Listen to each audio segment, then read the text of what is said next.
Life with John Masiolik, the Shap years. We're entering the junior year, and there's a lot of different things in the world that he's experiences, his classmates, his teachers. COVID has entered our lives. And you went from always going through school in person. Now you had a bit of a hybrid going on where you're learning online and you're going in some days during the week. Other days you're not going into Shap. Yeah, that was definitely something I've never experienced anything like that. It was a big change, definitely going into online and then in person, online, in person, different days of the week. But I think luckily that it was since it was a new thing, no one knew what to do really. We just kind of went with the flow. Everyone was helping each other out. So me and all my friends, we made group chats and all that. And we would help each other with notes, maybe that someone didn't see if they had COVID or were exposed and they had to stay online.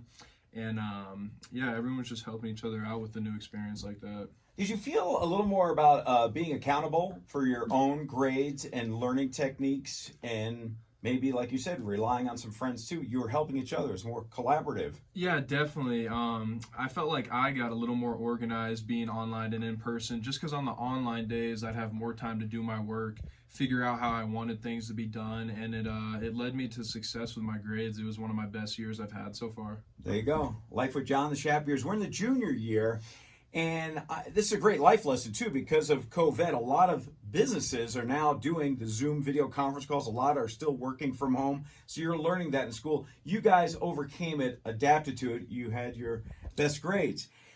As you were overcoming that, wow, another obstacle popped up in your life.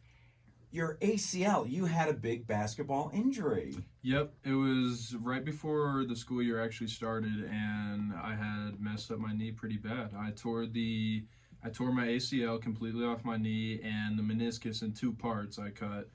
That was a big challenge, and there was never an injury or anything that I've had to overcome like that before.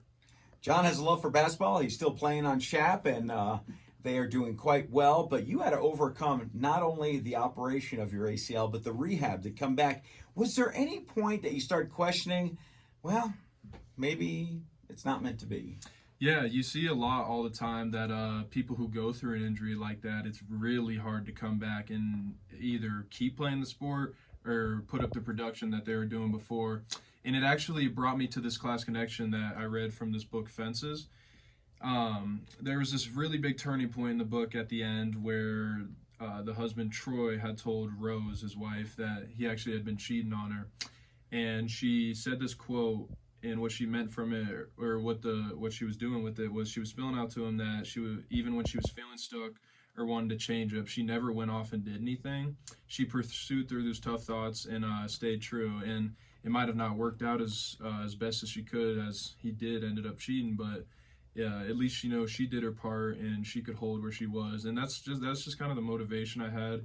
I have to try to come back. I still love playing the sport. I still love doing all the things that came with it. So even when I was thinking like maybe I won't ever be able to play again, I knew I still had to try to see if I could. Rose was true to herself. You were true to yourself. You looked in the mirror and said, I still love basketball. Mm-hmm. I've got some good doctors around me. I got some good trainers around me. They're telling me how I could rehab, come back, and get to play. And you are doing that right now and having a fabulous senior year. We're still in the junior year, though. So not only did you have to overcome COVID and a big ACL injury, when you weren't playing, you said, well, I got a goal of making money. How do you make money? You got your first job. I did. I actually I had got my first job at McDonald's. Shout out Cars Conan. He introduced me to one of the managers that ended up getting me the job there, and that was really cool. I had never been in like a real job experience like that before. And I definitely learned pretty quickly. Maybe the food business isn't where I want to go, but I think I learned a lot of things there that are going to help me in another job and just in real life in general. I know you learned a lot about customer service, Mm-hmm. and that you were working the drive-through taking orders, and a lot of regulars come through and they really enjoyed your smile and your good attitude. Yeah, definitely. There was I saw people on their best days and I saw people on their worst days sometimes, but I always knew just to just to keep a smile and be positive about everything. Yeah, McDonald's. I remember when you told me, Dad, I got a job at McDonald's. Is that okay? I'm like, hey, I applied when I was a kid 3 times McDonald's. I never got hired. I think they wanted me. They were afraid I was going to eat all the French fries. That's what I think. But you survived, and McDonald's is a big business. Hopefully, you learned some good work ethics there, because that's just a huge successful business plan. I did. There was a lot that I'll be able to take and interpret, or take in using my life now. Yeah, for sure. Life with John the Shap years. That's the junior year. Moving on to the senior next.